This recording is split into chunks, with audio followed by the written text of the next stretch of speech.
Mapa Taiwanese, Chinese, Japanese o Korean series, hindi may kakaila ang kasikatan ng Asian dramas. At isa sa mga naging mukha nito sa buong mundo si Barbie Hsu na ipinagluluksa ngayon ng fans ang biglang pagpanaw. Magbalik tanaw tayo sa report ni Aubrey Carampel. Nang ipalabas ang Taiwanese drama na Meteor Garden noong early 2000s, maraming napamahal at umidolo kay Sanchay. Mapagmahal sa pamilya at kaibigan, pero palaban at may paninindigan.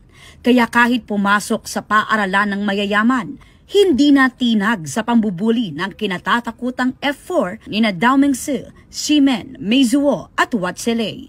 Hanggang naging laman siya ng puso ni Wat Zhelei at Dao Mingsu. Ang Asian Cinderella story ni Sanchay, binigyang buhay ni Barbie Hsu. Isa sa mga unang mukha ng Asian drama wave ng bagong milenyo sa Pilipinas at ibang bansa. Ang ilang batang 90s, nagmamadali raw makauwi galing sa school para maabutan ang Meteor Garden. Pero walang dudang kinilig sila sa kakaibang love story ni Sanchay at Dao Mingsu. Kaya marami ang heartbroken sa balitang pumanaw siya sa edad na 48. Ayon sa nakababatang kapatid ni Barbie na si Dee, nakabakasyon silang mag-anak sa Japan para sa Lunar New Year. Pero nagkatrangkaso si Barbie na nauwi sa pulmonya. Si Kenshu na gumanap na Ximen, nagpost sa IG ng all-black photo at throwback pic nilang 5 bilang pag-alala kay Barbie. Si Rainy Yang na gumanap na best friend ni Sanchay, nagpasalamat at inalala ang kaibigan na sobra raw niyang na-miss.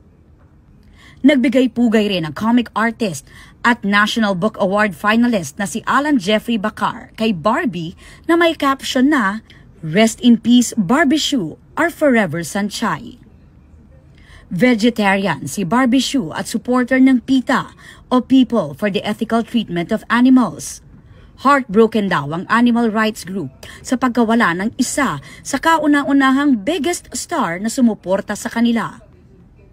Naulila ni Barbie ang kanyang mister na si South Korean musician na si DJ Koo at 2 anak mula sa kanyang ex-husband.